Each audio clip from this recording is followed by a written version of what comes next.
Hello my beautiful souls! Welcome sa ating tarot reading sessions. Keep in mind, general reading po ito, maaaring mag-resonate, maaaring hindi. Kunin nyo na lang po kung para sa inyo and leave the rest.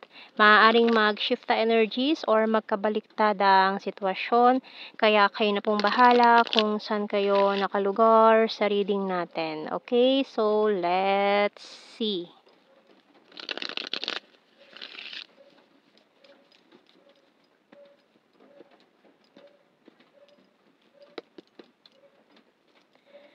Okay, we have here the Four of Swords and 4, 4. Four of Wands. 11 card, and we also have here the Ten of Swords, Eight of Pentacles. We also have here this Nine of Pentacles and the 9. 9944. We also have here the Ten of Swords, 10. Puro mirroring numbers and Two of Wands. Okay, so yung bottom card natin is Five of Pentacles na ko. Ayan. So, for some of you, maraming single na nasagap dito sa ating reading na mukhang may nangyaring hindi maganda before with someone na parang ngayon is ang bigat pa rin ng feeling na kahit wala na yung taong yun is parang masakit pa rin na nag-end na lang yung relationship or kung ano man tong connection na meron kayo ng taong yun. Pero mukhang may nahihirapan na humanap ng someone new dahil yung person na yun parang para sa inyo is unforgettable. Or kumbaga para sa kanya ikaw yun, unforgettable ka. Hindi kanya makalimutan. Kumbaga hindi kanya mapalitan sa buhay niya. So, pwede magkabaliktad ang sitwasyon kung sino man yung energy na yon. So, tingnan natin anong message ng Archangel dito. Kasi kumbaga, ikaw na yung wish come true niya eh. Kaso hindi nag-work out kung ano man tong connection nyo before. Maaring wrong timing, ganyan, yung tinatawag na right love at the wrong time. So, we have here, clear your space. By Archangel Jophiel, get rid of clutter, clear the energy around you, and use feng shui. So, maaaring kailangan na muna magtanggal ng mga hindi na kailangan sa inyong bahay. Kumbaga, kasi diyan namamahay natatrap yung mga negative energies. Kaya parang hindi umuusad ang buhay or may mga bagay na hindi makalimutan. So, baka kung gusto niyo talaga makalimot na doon sa taong yun na gusto niyong kalimutan, so, yung mga memories, may mga gift pa siya dyan na naiwan, ganyan. So, baka pwede nang itapon kung pwede na or kung nakakasikip na or hindi na magagamit, no? Kasi doon namamahay yung mga negative energies na nakakapagdulot ng mabigat na feeling, sadness. Ito kasi parang ang bigat ng pasanin mo eh. Kaya, bawasan yung mga pasanin para hindi na mabigat yung feeling, no? So, tingnan natin ng mga signs and symbol cards natin dito. Or, pwede rin kasi yan ng mga feelings or kaya po parang ang bigat-bigat ng pakiramdam. Kasi, hindi nasabi, hindi na-express yung mga gustong sabihin. So, kung magkakaroon kayo ng heart-to-heart conversation nitong taong to, maibuhos nyo lahat yung mga gusto nyong sabihin, mas nakakagaan nyo ng pakiramdam. Kumbaga, magkaharap kayo, magkausap kayo, sabihin nyo lahat ang mga saloobin nyo, sama ng loob nyo, hinanakit nyo doon sa taong yun ng harapan. Para alam nyo kung ano na, kung hanggang doon na lang ba yun? End na talaga? At least parehas kayo magkaroon ng closure, malaman nyo sa isa't isa kung tapos na ba talaga yun. Kasi mas magaan yun sa pakiramdam na nagkaroon kayo ng closure, ng ending, na hanggang doon na lang ba talaga yun, wala na. Kasi para hindi kayo nanghuhula or wala nang what if, di ba? So, tingnan natin. Light bulb. So, maraming idea. So, mukhang marami din gustong ipahiwatig, sabihin tong taong to. We have here the candle. So, maaaring minamanifest niya na magkaharap kayong muli, magkausap kayo. And the waterfall. So, may mga nights din na iniiyakan ka pa nitong taong to. Healing crystals, target, and tide. So, maaaring natali din siya sa sitwasyon na hindi siya masaya or parang hindi niya naman niya ginusto na mangyari. We have here rain sa bottom card natin. So, ngayon, during rainy days, lalo na may bagyo, no? Mag-ingat po yung mga nadadaanan ng bagyo. Ayan.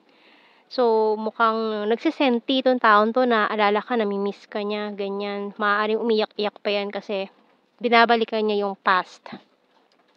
So, yan ang gusto niya, magkaharap kayo ulit at magkaroon ng heart-to-heart conversation. Kumbaga, mabuhos nyo na lahat, no, yung mga gusto nyo sabihin para no more what if. Kasi may mga maaari nag-iisip pa siya, what if sinabi ko yung totoo?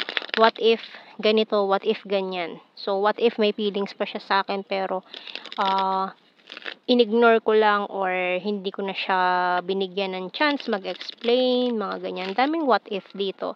So, tingnan natin mga messages natin dito. Kasi someone here is caught between, kumbaga, moving on na ba or maghihintay pa rin. So, we have here, giving up. So, kumbaga pa, may mga nag-give up na rin sa sitwasyon na to eh. Pero although nag-give up na, parang yung puso pa rin talagang may umaasa dito na magiging maayos to. Kumbaga, yung mabigat na damdamin na to is gumaan. So, ayan, can't sleep, thinking of you all night long, I'm a liar, being defensive, you're the fairest of them all, I'm willing to take the risk. So, meron naman palang willing mag-take ng risk dito. Kaso maring, yung isa willing mag-take ng risk, pero yung isa naman natakot, naduwag, hindi na ipaglaban tong sitwasyon na to. Can you forgive me? Ayan, asking for your forgiveness. And ngayon, parang, dati, kumbaga, natakot tong taon to, pero ngayon, parang, nagbago yung isip niya, ipaglalaban na daw niya itong connection na to. And, you're my strength. Okay. So, let's see more messages natin dito sa The Hidden Truth Oracle cards natin. My life is not as together as it seems. So, fake na lang niya din eh. Yung mga ngiti niya, yung mga posts niya sa social media. Parang I'm a liar energy dito na yung nakikita sa kanya ng mga tao is malayo sa katotohanan. So, just being near you is intoxicating. So, mukhang dahil nga naging toxic na rin yung energy before, I wish I could share my good news with you. Pero may mga gusto siyang i-share pa rin sa iyo. Kumbaga, parang ikaw siguro yung sinasabihan niya dati. Kapag may achievements siya, may problem siya, ganyan. I regret lying to you. So, ito na nga yung mga pagsisinungaling niya before na naipon. Ayan, na pinagsisihan niya. I'm starting to understand our connection. I know that I crossed the line with you. It was my fault, but I blamed you and I'm afraid to contact you. Ayan.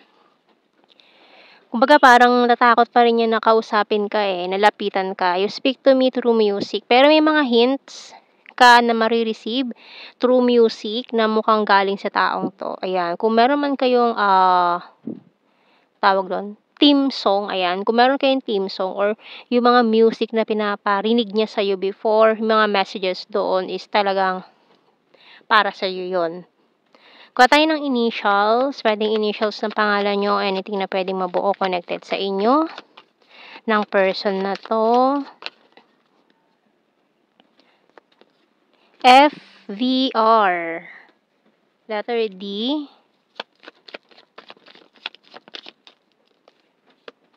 HM, XS, extra small. Ayan. Mukhang size, extra small. ZN, letter T, bottom card, W. So, sa blue card natin, we have here, mirroring. So, maring mirrored souls kayo. Yan, chemistry. So, lakas pa rin ng chemistry between you and this person, and ayan, a lot of regret na sa mga nangyari in the past. So, let's see sa ating general signs and messages. So, mga keywords na lang to. Hindi na natin kailangan na-explain. Alam nyo na yan, mga meaning yan. Okay, we have here practical. So, yung mga decision na yun before, kumbaga parang nagpaka-practical lang daw siya. Ayan. Kumbaga parang yun ang dahilan niya, nagpaka-practical lang siya. So we have here once fire signs, Aries, Leo, and Sagittarius. Responsible. So, ngayon gusto niya na maging responsable sa mga nangyari, no? Kumbaga dati naduwag siya, so ngayon parang willing na siyang harapin kung ano man yung mga nangyari, no? And Aquarius. Rainy season. Ayan, during rainy days talaga, oh. Marami nagsisenti. Ayan, we have here other countries, so may mga other country din. Weird. July, mountain card. Sagittarius, so mukhang may mga nag-focus na lang sa goals. Ayan, with this mountain card, nag-focus na lang to reach the summit or yung mga goals. Virgo sign, number 8, flirtatious and shy at first. So, may mga nagtatangka din na lumandi sa'yo ngayon, pero mukhang deadma sila eh, no? Yung iba naman nahihiya pa. Nahihiyang lumapit or lalo na itong taong 'to, very emotional siya ngayon. Sword, air sign, Gemini, Libra, Aquarius. May mga nag-o-overthink na rin, ayan. And air sign, Gemini, Libra, Aquarius again. So, yan ang ating reading, my beautiful souls. Thank you for watching. Take care and God bless. See you in our next reading, guys. Bye-bye.